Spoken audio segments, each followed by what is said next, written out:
Bonjour, re-bienvenue sur la chaîne, cette fois-ci avec un micro un peu plus décent. Thématique du jour, les INFJ. Alors, INFJ, tempérament primaire mélancolique et secondaire flegmatique.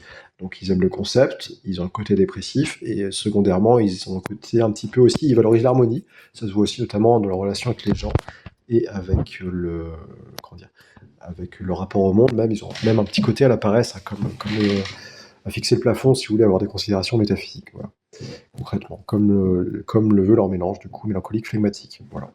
Du coup, ça, ce sont pour mes déductions, mais euh, au lien avec les tempéraments. Pour ce qui est des fonctions cognitives du MBTI, ils vont avoir en premier l'intuition introvertie, qui vont développer pardon, très très jeunes. Leur intuition introvertie qui va leur donner un raisonnement en pattern, ils vont voir des choses qui reviennent un peu partout, des symboles, ils vont avoir une affinité pour la symbolique. Voilà. Ils vont aller au fond des choses, dans le concept, dans les images, dans les métaphores. Ils vont avoir du mal à se décider souvent entre art et science d'ailleurs, parce qu'ils vont souvent, très souvent être en type 4, enfin moi, c'est ce que j'ai constaté, peut-être en type 1 aussi, mais bon. Ou alors ils vont aller d'une manière ou l'autre vers le type 1. Bon, je reviendrai plus tard. En tout cas, ils vont avoir une affinité entre l'art et les sciences, aller au fond des choses. Ils vont avoir un plan en tête prédéterminé, ils vont être très prévoyants. Et c'est là qu'on voit le lien entre intuition introvertie, enfin l'opposé avec la sensation extravertie. Ils vont pas être dans le temps présent, voilà, leur grande faiblesse.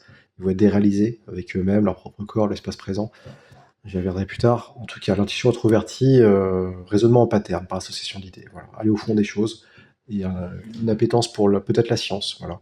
Expliquer tout et n'importe quoi. Et du coup, ça me permet de faire le lien avec la fonction suivante, le sentiment extraverti, qui gère les valeurs, l'harmonie entre les gens. Et du coup, eux, ça leur permet, si vous voulez, de donner un côté enseignant. Ils vont cerner les gens. Le sentiment extraverti au service de l'intuition introvertie.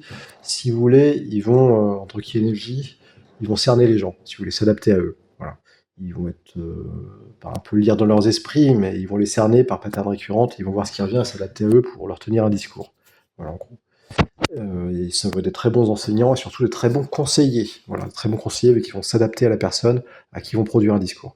Sachant aussi qu'ils vont naturellement prêcher comme une cause, un peu comme le font les INFP, et, voire même pire. Voire même pire. Ils peuvent même dédier leur vie à une cause, comme les INFP, mais les INFP vont peut-être un peu plus militants, et les INFJ initient le mouvement. Mais bon, ça c'est autre chose. Parce que leur question introvertie vraiment initie les choses souvent. Voilà, voilà. Donc le sentiment extraverti gère les valeurs entre comment dire, qui gère les individus. Il essaye de ne pas blesser les gens, notamment s'adapter. Cependant, il peut y avoir un mauvais côté aussi, le dark side, de l'énergie. S'il prend mal une personne, et le côté mélancolique se met en jeu, il va avoir beaucoup de rancœur, si vous voulez. Il va détester une personne, lui sortir son lance-flamme énergie, si vous voulez. On dit un slam door, je sais pas comment dire, il slam les doors. Il va lui sortir tous ses défauts, il va être très cynique, l'insulter de tous ses vices et fermer la porte. Voilà. Ça peut être très vexant pour autrui et c'est le but recherché. Il va se faire justice. Il va être également très sensible à la justice, surtout en type 4. La justice le touchant lui, hein, surtout. Hein, bref. Parce qu'il y a aussi un côté auto-centré très souvent, vu qu'il va vivre dans son monde intérieur. De l'intuition introvertie, il va être très cérébral, souvent. Pas toujours HPI, parce que c'est un terme à la mode, mais souvent, quand même. Voilà. Il va être en général intelligent, pas forcément, mais souvent. Ensuite, il y a la pensée introvertie, justement. Voilà, on a abordé juste avant ce qui gère son rapport avec le monde extérieur, le sentiment extraverti. Hein. Il va juger en gros de ce qui est moral ou pas. Voilà. Et beaucoup même. Et sinon, la pensée introvertie, c'est ce qui gère la logique. Voilà. Là, il l'aura qu'en troisième. Mais cependant, il peut avoir une boucle intuition introvertie, pensée introvertie, notamment si le sentiment n'est pas très développé, qui peut quand même en faire un esprit assez analytique, surtout s'il va en énagramme en type 5. Voilà. Donc, que dire là-dessus? Eh ben, intuition introverti, pensée introvertie, ça donne quand même un combo qui permet d'aller quand même au fond des choses et de déduire des choses quand même. Euh, c'est pas en premier, donc il va. Ouais, c'est possible, ça se trouve, des INFJ qui sont étudiants en maths, si vous voulez. Mais à partir d'un certain niveau, chercheurs en maths, je suis pas sûr. On va plutôt voir des INTP qui ont la pensée introvertie en premier. Que dire là-dessus? Bah, c'est ce qui va gérer la logique, qui va se développer plutôt de manière approfondie vers 25-30 ans, et qui va lui permettre de présenter ses sujets de manière plus précise et moins vague. Et, il va être peut-être un peu plus affirmé dans sa manière de présenter les choses aussi, moins être soumis au jugement d'autrui, soumis au jugement d'autrui et plus à l'aise avec sa propre intuition, qui va être soutenue justement par sa pensée. Il va organiser sa pensée et la présenter aux autres, quoi, concrètement. Vous voyez, là justement, il va la présenter aux autres, le sentiment extraverti, etc., etc. Bref, voilà, donc la pensée introvertie qui gère la logique et tout ce qui est cohérent, précis, etc. La dernière fonction de sa plus grande faiblesse, la sensation extravertie, pardon, qui gère le lien avec le réel et son propre corps. Donc ça va créer des soucis, hein. Ça va créer un très fort sentiment de déréalisation, qui d'ailleurs même pas un sentiment, c'est le cas. Il va vivre dans sa tête, et il va pas du tout être en lien avec le réel. Il va se prendre des objets, voilà, il va pas faire gaffe au monde réel, il va tout focaliser sur ce qu'il a à faire, il va vivre dans sa tête, il va oublier le monde présent. Il va oublier qu'il mange, et voilà. Voilà, voilà. Il y aurait beaucoup de choses à dire là-dessus. Voilà. Beaucoup, beaucoup de choses à dire, y compris sur le plan de la santé. Je vais pas l'aborder dans cette vidéo. Voilà. Voilà. Sensation extravertie, en général, si vous voulez, c'est ce qui gère le lien avec le réel. Je pense aussi un certain lien avec le bonheur. Voilà, profiter de l'instant présent. Ça, typiquement, l'INFJ sait pas faire. Il n'est pas satisfait du temps présent. Il est attiré par ce qui n'est pas, par les possibilités futures, notamment. Voilà, voilà. Donc, il va avoir beaucoup de mal avec le présent, pas satisfait. Enfin, il va chercher mieux. Il va toujours aller chercher vers autre chose, vers quoi? Vers tant son intuition. Voilà, voilà. Donc, sensation extravertie, ce qui permet d'être à l'aise avec le temps réel, avec le monde réel, le présent, et de profiter de celui-ci, qui va développer vers 35-40 ans, en tout cas en deuxième moitié de vie, a priori, plutôt. Voilà, voilà. Ce qui fait de lui, d'ailleurs, INFJ, un très mauvais manuel.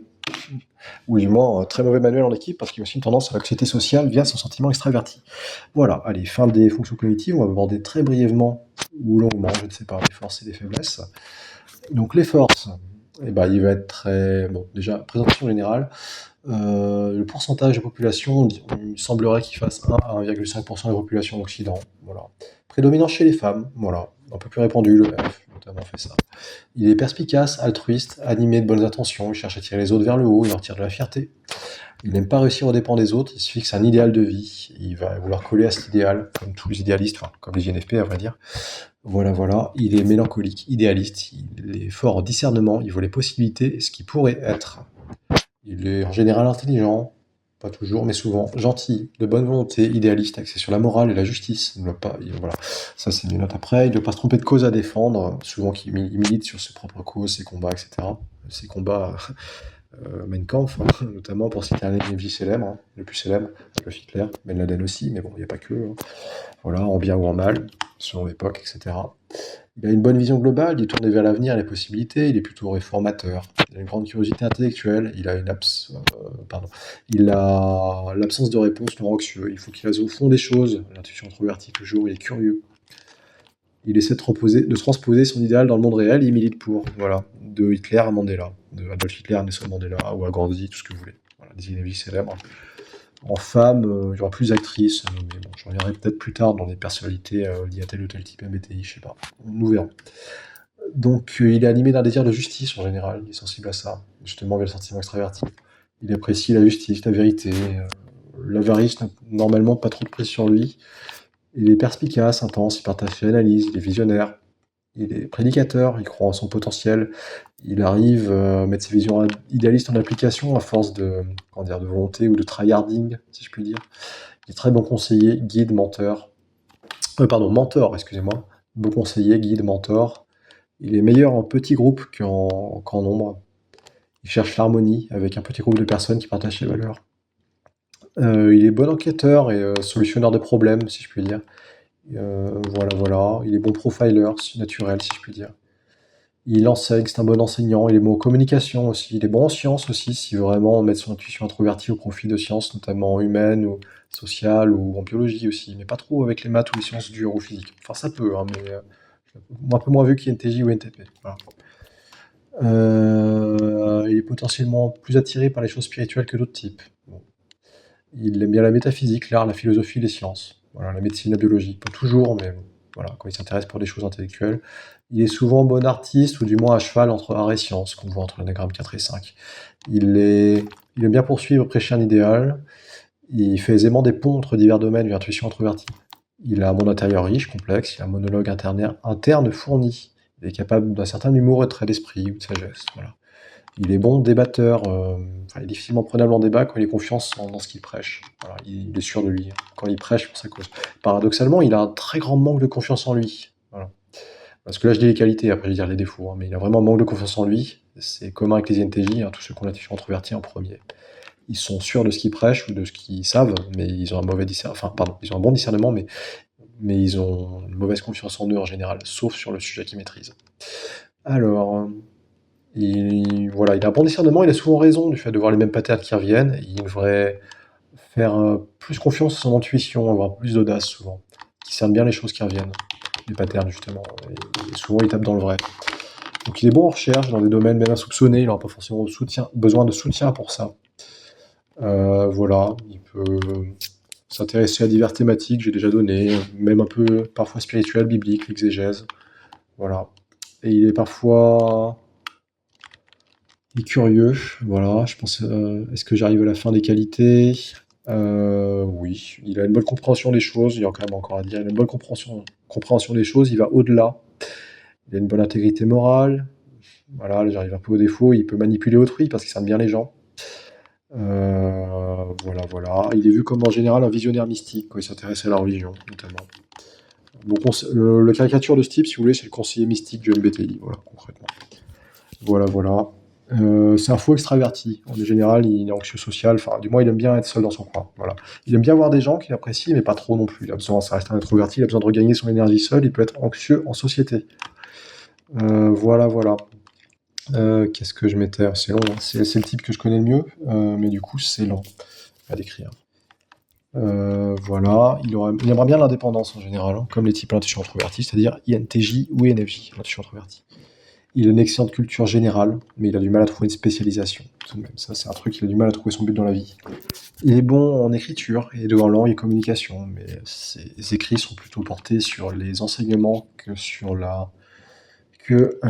des romans ou des écrits de l'univers fictif. Les INFP le feront mieux, je pense. Il est idéaliste, en général romantique, il est sensible au manque, notamment en type 4. Il est perfectionniste, élitiste, il est sapiosexuel, si je puis dire, dans ses relations, il aime bien l'intelligence. Il aime bien l'intelligence et la morale, à vrai dire, si je peux voilà, dire ses qualités. Après, il va faire corps avec un idéal, et l'idéal, pardon, peut être dévoyé, hein, notamment dans les idéologies modernes, etc., etc. Il a un désir d'authenticité, de transparence et d'harmonie, dans ses relations notamment, et avec lui-même. Il a une tendance au sacrifice individuel au service des autres. Voilà. D'autres types aux sentiments extravertis auront ça aussi. Il a le sens du détail et voilà, voilà. Il n'est pas dans le monde réel, mais si vous voulez, il a le sens du détail et des anecdotes. Voilà. Dans le concept. Il est déterminé, il a la volonté. Une approche perfectionniste, tout ou rien. Une grande capacité de motivation et de persévérance dans ses idéaux qu'il s'est choisis. Voilà. Sinon, sans but dans la vie, il se laisse aller. Il est passionné, loyal, altruiste, intense. Voilà, voilà. Allez, j'arrive à la fin des qualités parce que sinon on n'est pas fini. Voilà, il aime bien la métaphysique aussi et la philosophie parce que via l'intuition introvertie, excusez-moi, ça lui permet d'aller au-delà des choses et de faire carburer son intellect, vu qu'il fonctionne principalement là-dedans, dans ce monde-là de l'intellect et de son monde intérieur. Voilà. Donc les défauts, hein, on va y venir. Allez, après tout, on va parler de ça. Je mettais des qualités associées au don du Saint-Esprit, ça c'était mes propres spéculations. Je mettais discernement des esprits, le conseil, la sagesse, la science d'écriture, et la force, mais pas la force passive, supporter un boulot au quotidien, mais plutôt active dans la détermination et le sacrifice. Voilà. Voilà, voilà, péchés capitaux, j'ai noté paresse, envie, luxure, colère, orgueil chez divers INFJ, j'ai vu AVC vices. Voilà. Voilà, l'avarice, pas spécialement, puisqu'il s'en fiche de l'argent, comme les mélancoliques en général. Voilà, voilà. Il s'entend bien avec d'autres types intellectuels ou idéalistes, donc en général les autres mélancoliques, c'est-à-dire les IN dans le MBTI, INXX, INFP, INTP, INTJ notamment. INTP encore moins, on peut pas forcément, mais INFP, INTJ, ouais. Il y a d'autres INFJ. Alors voilà, un type un peu plus mystique que les autres, sans doute. Bref. Peut-être les augures de l'Antiquité, sans doute même. Les chamans, les druides, les sorcières, etc. Ça devait être des INFJ refoulés, des INFJ tout court en fait, à vrai dire. Alors, il est potentiellement bon dans tous les domaines, voilà, mais là on va attaquer les défauts, mais il est aussi expert dans aucun, il a du mal à choisir une spécialité, il est Jack of all trades, Master of none. Il vit dans son monde intérieur, voilà, ça je le dis, hein, pas vraiment dans l'espace physique ni le temps présent. Il n'est pas ici et maintenant, il ne sait pas lâcher prise. Il vit dans sa tête, il redoute de ne pas vivre. Procrastinateur s'il se fait pas violence. Il fonctionne à la culpabilité aussi. Enfin, se faire violence. Il analyse à l'excès, il vit pas le moment présent. Il est rêveur, daydreamer, trop réformateur. Il a ses habitudes de vie, il n'aime pas l'imprévu. Il est casanier, routinier. Sort peu de chez lui et de sa zone de confort. Il n'est pas à l'aise s'il le fait. Il a besoin de liberté, de temps libre, d'indépendance et de quelques gens de confiance, se sentir soutenu dans ses projets. Il reste volonté dans sa zone de confort, isolé du monde, dans sa tour d'ivoire, à faire du concept, aller sur internet ou lire des livres si vous voulez, quoi. Il a ses propres préférences qui lui semblent évidentes, il a du mal à l'expliquer aux autres. Il ne tient pas forcément compte de la réalité elle-même, à force de vivre dans sa tête et poursuivre un idéal. Des idéaux élevés et bien souvent irréalistes, inaccessibles, mais ce qui l'attire, paradoxalement. Voilà. Je pense pas que ce soit le type qui a le plus d'énergie physique que les autres, je ne sais pas. Je pense pas, vu qu'il n'est pas dedans naturellement. Il n'est pas très serein hors du cadre social et de la normalité qui s'établit au quotidien, de sa zone de confort concrètement. Il peut négliger sa santé et son corps via la sensation extravertie sous-développée pour suivre ses idéaux. Il va notamment avoir une tendance sur l'insomnie, j'ai remarqué, il est décalé jour-nuit, ça arrive. Il va boucler sur Internet, voilà. Il va être très souvent sur Internet, plus que d'autres types. Il va avoir un idéal, un message à transmettre sur un sujet qui le passionne. Il va avoir soif de savoir, mais le superficiel sans forcément la profondeur. Il commence des projets, il se force à les finir, mais bon, il a tendance à procrastiner. Il se fait violence, mais il n'aime pas forcément ça, il aime bien. Bon, il papillonne des fois. Il peut carburer la force de volonté, mais il stresse à la culpabilité, se forcer, vous voyez. Il est mal à l'aise dans la situation de groupe prolongée, il a besoin de s'isoler. Il est centré sur lui-même aussi, surtout en type 4 dans l'anagramme. Il a du mal à s'intéresser vraiment aux autres, au-delà que pour enseigner ou leur donner des conseils. Et il a du mal des fois à pas partager ses analyses aussi, hein. Bref, il le fait trop quand ses premières fonctions surcarburent. Première fonction, intuition et sentiments extravertis, pardon, surcarburent. Voilà, il a celle des évidences, qui est pour lui une intuition extravertie, mais il peut perdre son auditoire, c'est pas bien organisé aussi. Il peut monopoliser le temps de parole, à vouloir se prendre pour un enseignant un peu aussi trop, attirer l'attention sur lui. Il se sent facilement seul, il se sent facilement seul et incompris. Et en partie, c'est vrai, parce que c'est un profil assez rare, qui est peu répandu, à 1%, 1,5% de la population en Occident. Il focalise sur le verre à moitié vide, il est facilement irritable et prompt à la colère. Voilà, voilà, surtout quand ses plans ne se déroulent pas comme prévu. Il est sujet au ressentiment et à la rancœur. Voilà, ça j'avais déjà dit d'ailleurs. Il peut générer des scandales quand il voit des choses qui sont contraires à son code moral. Il va chercher à le dire aux autres, être fidèle à ses bottes, mais du coup peut générer des scandales. Droit dans ses bottes, pardon, fidèle à ses valeurs, mais il peut générer des scandales comme ça. Il est dépendant un peu aux idéaux élevés, aux émotions fortes, sur 34 aussi. Voilà. S'il est en type 1, je décris l'énergie en type 4, c'est vrai, là, mais le type 1 anagramme, lui, est plus dans le moment présent et à fond sur la morale. Type 4, il va être plus sur le concept. Plus sur l'émotionnel, et en 5, plus sur le concept en lui-même. Voilà, voilà. Il est empathique, il a du mal à dire non, il a du mal à consacrer à soi-même, à se consacrer à soi-même, à préserver sa propre énergie physique. Il a besoin de temps seul pour se ressourcer, voilà, ça j'ai déjà dit. Voilà. Peut-être plus sensible au stress que la moyenne, à voir. Il est élitiste en tout cas, très souvent, il est élitiste intellectuellement. Les INTJ ont ça aussi en pire, je pense, hein.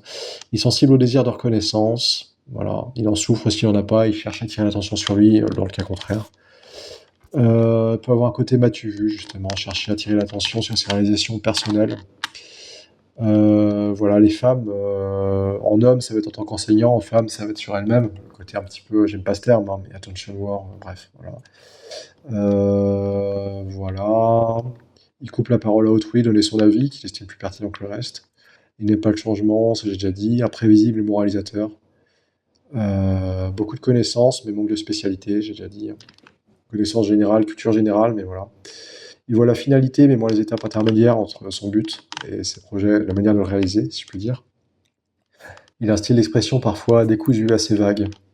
Oralement ou même à l'écrit, ça se ressent dans la syntaxe. Il y avait trop d'informations en une phrase ou trop d'informations, oui, en une phrase, que ça soit écrit ou oral, hein, d'ailleurs, hein. Voilà, voilà. Il apprécie de rien faire, mais il se sent coupable le cas échéant. Voilà. Voilà, voilà. Est-ce que j'arrive vers la fin? La liste est assez longue, hein, vous en conviendrez. Les horaires, il a du mal avec les horaires, il n'aime pas se faire imposer des horaires, il aime bien l'indépendance. Les discussions superficielles le fatiguent, hein, notamment les sanguins, les ENFP, surtout.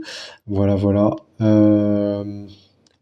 Il peut avoir une phrase que lui seul va comprendre, si je la dis comme ça, surtout lui va le comprendre, personne ne me comprend, tout le monde me déçoit. Voilà, ça parlera aux Zienevi qui écoutent jusque-là. Voilà, voilà. Que dire, là j'arrive peut-être déjà à la fin. Je déroule ma liste et mes notes en même temps, hein. Il est sensible à la conscience collective, je vais noter ça. Vit dans son intellect abstrait, déconnecté du réel. Ça, je sais pas, pour la conscience collective, je sais pas. À voir. Il est lunatique, surtout en type 4. Il aime se dédier uniquement à ce qu'il aime faire et le faire bien, faire la différence, voilà, dans ses passions, mais moins dans le quotidien. Type 4, hein, là aussi, il est souvent bon écrivain, voilà. Mais il n'aime pas forcément écrire, il voit direct la fin avant le début et les moyens, les étapes intermédiaires. Voilà, il préfère possiblement l'enseignement oral à l'écrit.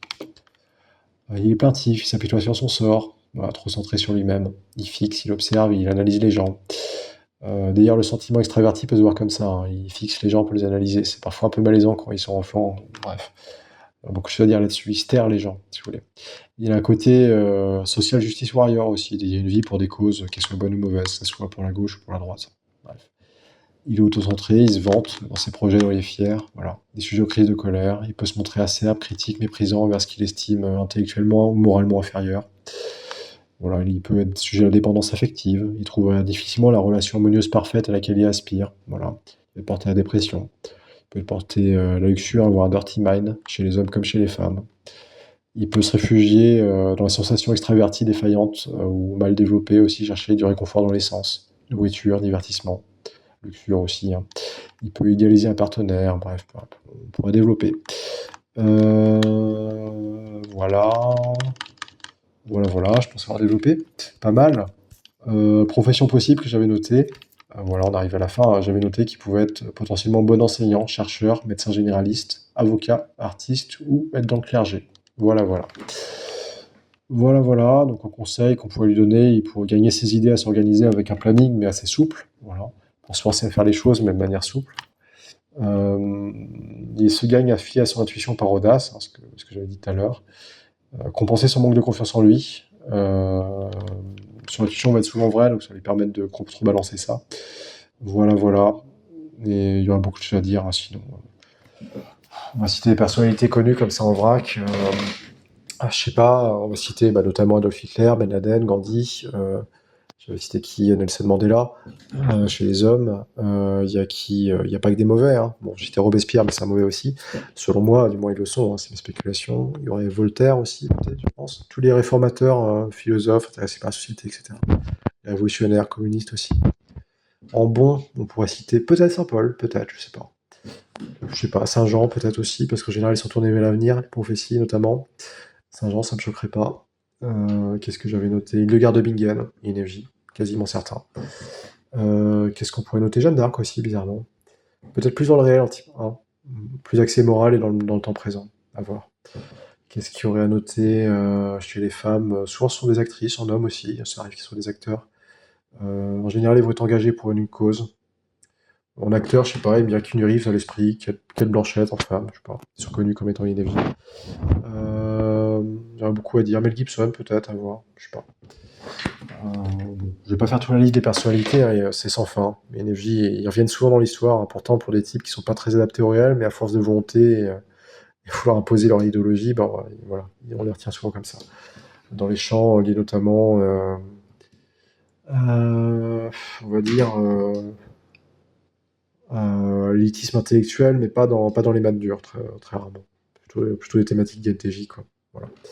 Donc on les trouvait dans les sciences, dans les arts, parfois dans les gouvernements, mais moins dans les gouvernements où c'est bien établi, plutôt pour des causes à réformer, ou ce genre de choses, où ils vont donner à fond pour un idéal.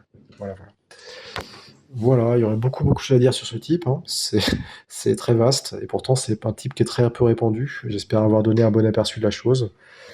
Une chose aussi, le regard et la morphologie. Bon, la morphologie est plus sujet à débat, le regard l'est moins, je trouve. La morphologie se constate chez eux, bon, un aspect un peu plus juvénile peut-être. Peut-être dû à une peau un peu plus élastique ou plus grasse, voilà. Peut-être retenir plus les graisses, à voir. Chez les hommes, chez les femmes, ça peut donner un côté un peu trapu, potelé. En tout cas, ils sont pas sveltes. Bon, jamais, rarement vu svelte. Plutôt petit, peut-être trapu. Ça peut arriver qu'ils soient grands, mais svelte, non. Pas les membres fins, quoi. Visage rond. J'ai remarqué visage un peu plus rond et peau peut-être un peu plus grasse. Le nez, par contre, j'ai remarqué, il est plus épaté souvent. Et là où les INTJ, par exemple, ils auront le nez aquilin ou droit, eux, les INFJ, ils auront le nez plutôt épaté. Et soit les narines, du coup, un peu larges, ou alors arquées, relevées. Voilà. Ils auront, je trouve, les traits en général un peu grossiers, mais pas désharmonieux. Enfin, mal définis, je sais pas comment dire. Enfin, peut-être avec le visage rond, mais c'est pas désharmonieux pour autant. Et fin et arrondi, je dirais. Voilà. Ou peut-être un côté souple ou hyperlaxe, je sais pas, à voir. J'ai cru remarquer ça. Voilà, voilà. Et sinon, quant au regard, le regard mélancolique, donc profond, un peu vide, duo flegmatique en second, souvent triste, gentil, voilà. Et énervé lorsqu'il défend vraiment ses idéaux ou la justice offensée, sinon, normalement non, il est plutôt regard profond, vide et triste, comme j'ai dit précédemment. Voilà, voilà. Peut-être j'ai remarqué aussi au niveau de la voix une certaine, taciture de voix, si vous voulez, un peu suave, baryton, je ne saurais dire. Voilà, voilà. Bon, du coup, je mets fin à cette présentation du type INFJ et je vous remercie d'avoir suivi jusque-là.